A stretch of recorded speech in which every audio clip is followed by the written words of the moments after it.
நித்திய ஜீவனை சுதந்தரித்துக் கொள்ளும்படிக்கு நான் என்ன செய்ய வேண்டும் என்று கேட்டான். ஹல்லேலூயா.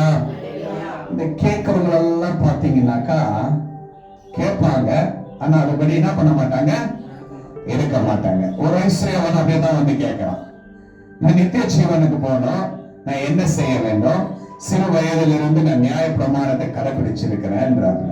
ஆனாலும் உங்ககிட்ட ஒரு குறை இருக்குன்றாரு, உன் சொத்து எல்லாம் வித்து தரித்திரங்களுக்கு கொடுன்றாரு. அவனுக்கு என்ன இல்ல, மனசு இல்ல. இப்படிதான் கிறிஸ்து இயேசு கிறிஸ்து இந்த சுவிசேஷம் பரலோக ராஜ்யத்திற்கு ஒப்பாய் அந்த கிறிஸ்துவின் வருகைக்கும் ராஜ்யத்துல நிலைத்திருப்பதற்கும் கர்த்தர் இங்கு கேட்கும் பொழுது இவன் கேட்கிறான், நித்திய ஜீவனை சுதந்தரித்துக் கொள்ள. அப்ப நித்திய ஜீவன் ஒன்று இருக்குதுன்றது அவங்களுக்கு தெரியும். அல்லேலூயா. அப்ப அந்த நித்திய ஜீவனை சுதந்தரித்துக் கொள்ள நான் என்ன செய்ய வேண்டும் என்றாரு. அங்க ஆண்டவர் ஒரு ஊமையை என்ன பண்றாருங்க சொல்றாரு. ஒரு உதாரணத்தை ஆண்டவர் அந்த இடத்துல எப்படி வைக்கிறாருன்னா, பரலோக ராஜ்யத்திற்கு விசேஷமான அந்த வருகையும் அந்த ரகசியத்தையும் கர்த்தர் இந்த இடத்துல ஒரு நல்ல சமாரியன் என்று ஒரு வார்த்தையை கர்த்தர் சொல்லக்கூடிய ஒரு வார்த்தையா இருக்கிற. இன்றைக்கு நம்ம பார்க்க போகிறது நல்ல சமாரியன். ஹல்லேலூயா, ஹல்லேலூயா. ஏன்னா லுக் சாப்டர் 10:30 வாசிங்க. 30ஆம் அதிகாரம். இயேசு பிரதித்திரமாக ஒரு மனுஷன் எருசலேமிலிருந்து எரிகோவுக்கு போகையில் கள்ளர் குகையில் அகப்பட்டான். அவர்கள் அவனுடைய வஸ்திரங்களை உரித்துக் கொண்டு அவனை காயப்படுத்தி குற்றுயிராக விட்டு போனார்கள். உயிரும் இல்ல, உயிரும் போகல. இப்படி என்ன பண்ணிட்டு இருக்கிறாப்ல, போராடிட்டு கொண்டிருக்கிறாப்ல. எருசலேமில் இருந்து எரிகோவுக்கு போகிறான் ஒரு மனுஷன். எருசலேம் என்றால் சமாதானம், எருசலேம் என்றால் ரட்சிப்பு, எருசலேம் என்றால் ஒரு விசேஷமான ஒரு ஆசீர்வதிக்கப்பட்ட ஒரு இடம். எருசலேம் என்றால் தேவன் தங்கி இருக்கிற ஒரு வீடா இருக்கு. இப்படி இயேசு கிறிஸ்து விசேஷமாக எருசலேமை நேசித்த தேவன். எருசலேமிலே எல்லாம் ஆசீர்வாதங்களும் கொடுத்தார். எருசலேமிலே இயேசு காணப்பட்டார். எருசலேமிலே இயேசு எடுத்துக் கொள்ளப்பட்டார்.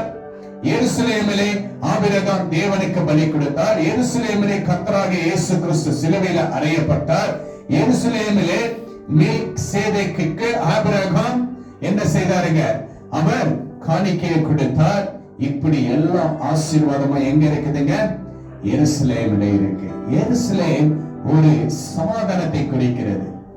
எருசலேம் என்ன குறிக்கிறதுங்க, ஷாலோம் என்றால் என்ன, சமாதானம். சமாதானத்தை குறிக்கிற அந்த சமாதானத்திலிருந்து இந்த நல்ல சமாரியனுடைய ஆழங்கள் நம்ம பார்க்கணும்னாக்கா நேரம் பத்தாது.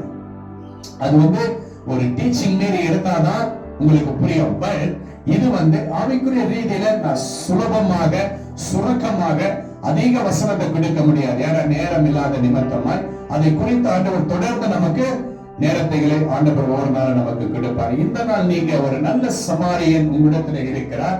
அந்த சமாரியர் நல்ல இயேசு கிறிஸ்துவை நீங்க விட்டு போவதும் இருப்பதும் குறித்து தான் கர்த்தர் இந்த இடத்துல அந்த இடத்துல பேசுறாரு. ஒரு ஊமையை அந்த இடத்துல சொல்றாரு. அப்ப எருசலேமில் இருந்து எரிகோவுக்கு போகிறாப்புல. எரிகோ எப்படிப்பட்டது என்றால் கள்ளர்களும் திருடர்களும் பாவிகளும் அதிகமாய் அந்த இடத்துல என்ன இருக்கிறாங்க, சேர்ந்திருக்கிற ஒரு இடம். ஆனா எருசலேம் எப்படி என்றால், எருசலேமை சுற்றி மலைகள் இருக்கும், பாதுகாத்து இருக்கும், எல்லாம் நன்மையும் அந்த இடத்துல இருக்கும். அந்த மலைகள் எல்லாம் எதை குறிக்கிறது என்றால், இயேசு அந்த எருசலேம் என்ற பட்டணத்தில் இருக்கிற தேவ பிள்ளைகளை பாதுகாக்கிற ஒரு தேவனாய் இருக்கிறார். ஹல்லேலூயா.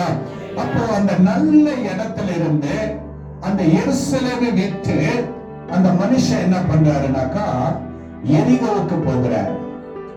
அந்த எரிகோவுக்கு போகிற மனுஷர் யாரு என்றும் தேவன் நம்மிடத்துல பேசுவாருங்க. அந்த எருசலேமில் இருந்து எரிகோவுக்கு போகிற வழியில என்ன நடக்குதுன்னாக்கா அந்த வசனத்துல படிங்க. எரிகோவுக்கு போகையில் கள்ளர் கையில் அகப்பட்டான். அந்த இடத்துல யாரு கிட்ட அகப்பட்டிருக்கிறாப்லைங்க? கல்லர் கையில. கல்லர் யாரு? திருட, பொய் பேசுவ, விபச்சாரம் பண்றவன், கர்த்தருக்கு விரோதமாக இருக்கிறவன், அநியாயம் செய்கிற அந்த இடத்திற்கு எரிகோவுக்கு போகும்போது அந்த எரிகோல அந்த மனுஷனை என்ன செய்யறாங்கன்னாக்கா அடிச்சு ரத்தம் வர வச்சு காயப்படுத்தி உயிர் போகிற அளவுக்கு அவன் என்ன பண்றாங்க, தன்னுடைய வஸ்திரங்களையும் அந்த இடத்துல வஸ்திரங்களை உரிந்து கொண்டு அவனை காயப்படுத்தி குற்றவியலாக விட்டு போனார்கள். 31 வாசிங்க. அப்பொழுது பாருங்க, அந்த இடத்துல எருசலேம் என்பது உங்களுக்கு மீண்டும் சொல்றேன், அது ஒரு ஆசீர்வதிக்கப்பட்ட இடம், ஒரு சமாதானம். இன்றைக்கு அந்த எருசலேமை விட்டு போனவர்கள் யார் என்பது நாம் பார்க்க போகிறோம். எருசலேம் என்பது தேவனை குறிக்கிறது. தேவனை விட்டு நம்ம பிசாசுடைய கிரியைகளுக்கு நம்ம கடந்து போகும் பொழுது அநேக போராட்டங்கள், அநேக பாடுகள், இப்படி தேவனுக்கு முன்பாக விட்டுட்டு நம்ம போகும் பொழுது பிசாசு நம்மளை என்ன செய்கிறான்? சூழ்ந்து கொள்ளுகிறான். கர்த்தரை விட்டு நம்ம போகும் பொழுது நமக்கு ஒரு ஆபத்து. எருசலேம் விட்டு அவன் எரிகோக்கு போகலாம். எரிகோக்கு போகும் பொழுது அந்த எரிகோக்கு போகிற ஒரு மனுஷன் யார் என்றால் ஒரு யூதனாய் இருக்கிறார். ஒரு யூதனாய் இருக்கிறான். கர்த்தரை விட்டு போகிற ஒரு மனுஷனாய் இருக்கிறாங்க. அந்த இடத்துல பாருங்க, எருசலேமை விட்டு எரிகோக்கு போகும் பொழுதுதான் அந்த கல்லர் கையில் அடைக்கப்பட்டு தன்னுடைய வஸ்திரங்களை எல்லாம் உரிந்து கொண்டு கீழ்வசனம், அப்பொழுது தற்செயலா ஒரு ஆசாரியன் அந்த வழியில வந்து அவனை கண்டு பாருங்க. ஆசாரியன் யார் தெரியுமா? ஆசாரியன் தேவன் சொல்லக்கூடிய வார்த்தை தேவனா இருந்து சொல்ற ஒரு மனுஷன்.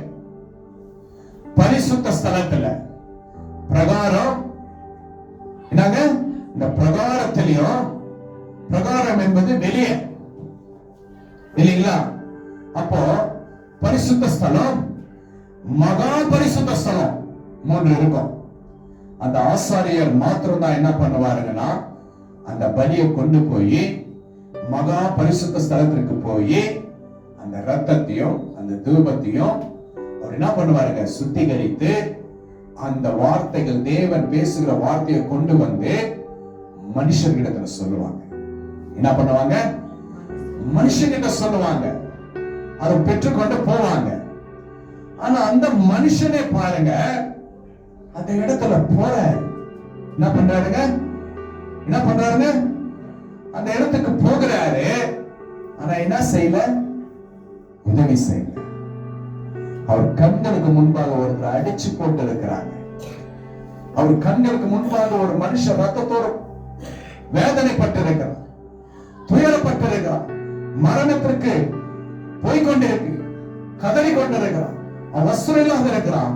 ஆனா அந்த ஆசாரியர் என்ன பண்றாருங்க, கண்டோம் பார்க்காம விலகி போனான். ஆண்டவரை நல்லா தெரியும், நீ ஒரு ஆசாரியன், பலிகளை செலுத்துவ, ஆண்டவருக்கு முன்பாக ஆண்டவரை பார்க்க முடியாதனால அந்த வார்த்தைகளை கேட்டு ஜனங்களுக்கு சொல்லுவ. ஆனா என்ன பண்ணல? உதவி செய்யல. இன்னைக்கு காலம் அப்படிதான். தேவனை நல்லா தெரியும், கிறிஸ்துவுக்குள்ள வாழ்வாங்க, கிறிஸ்துவ பாதையில நடப்பாங்க. ஆனா கர்த்தருடைய வார்த்தையும் கர்த்தருடைய கீழ்ப்படிதலும் கேட்காம கர்த்தருக்கு விரோதமா தான் என்ன செய்வாங்க? இருப்பாங்க. பேருக்கு தான் என்னங்க? கிறிஸ்துவம். பேருக்கு என்ன? கிறிஸ்துவம். ஆனா கிறிஸ்துவ மார்க்கத்துல நடக்க மாட்டாங்க. அல்லேலூயா. ஆனா நாம் அப்படி அல்ல. அதுக்கு கீழ் வசனம், அந்தபடியே ஒரு லேவியனும் இந்த இடத்திற்கு வந்து அவனை கண்டு பக்கமா விலகி போனான்.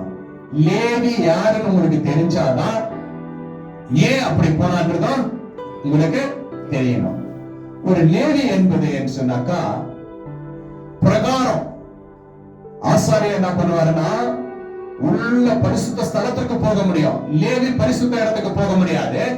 பிரகாரம் பாவ மன்னிப்புக்காக ஆடுகளையும் அவங்க கொடுக்கிற புறாக்களையும் 5 விதமான பலிகளை அந்த இடத்துல என்ன பண்ணுவாங்க, செலுத்துவாங்க. லேவி அவரும் ஒரு ஆண்டவருக்குள்ள இருக்கிற ஒரு மனுஷன். அந்த மனுஷனை என்ன பண்றான் தெரியுமா? அந்த மனுஷன் என்ன பண்றான் தெரியுங்களா? பக்கமா விலகி பார்க்கலாம்.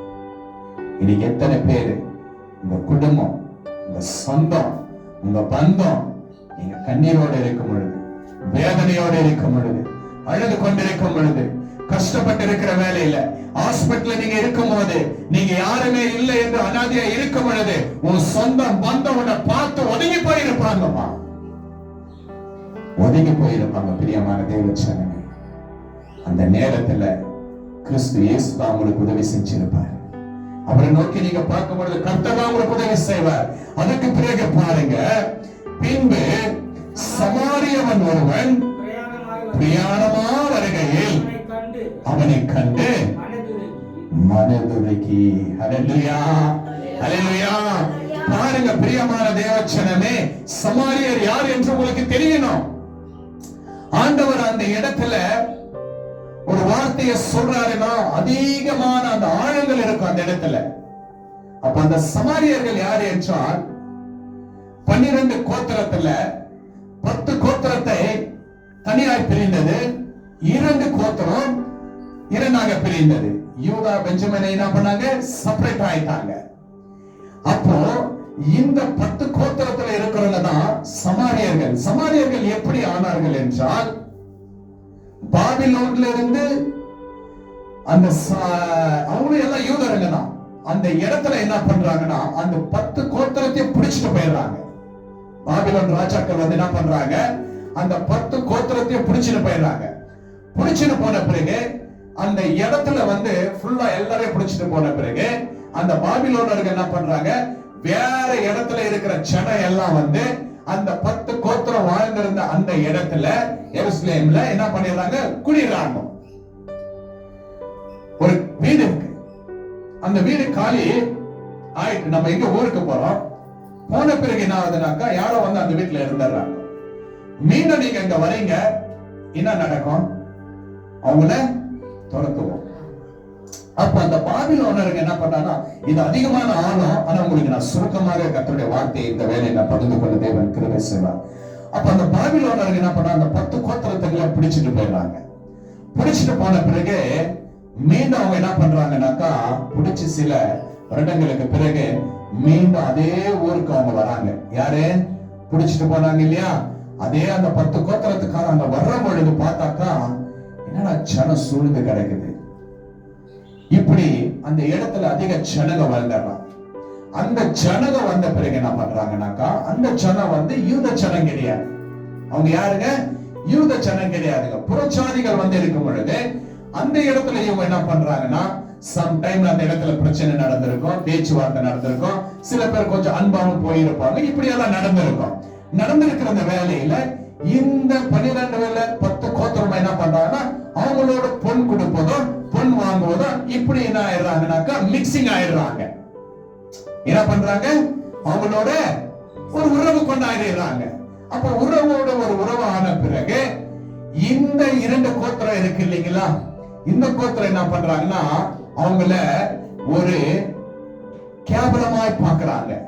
என்ன பண்றாங்க, ஒரு கேவலமா பாக்குறாங்க. நாங்க தான் யூதரு, நாங்க தான் தேவனுடைய பிள்ளைங்க, நீங்க புறஜாதியோட போய் என்ன பண்ணிட்டீங்க, சேர்ந்துட்டீங்க அப்படின்னு சொல்லிட்டு அவங்கள மிகவும் ஒரு கேவலக்குரியதா, ஒரு நாயை பார்க்கிற மாதிரி நினைச்சுக்கீங்களேன். அவங்கள ஒரு கேவலமாய் பார்த்திருந்த இந்த 2 கோத்திரம்.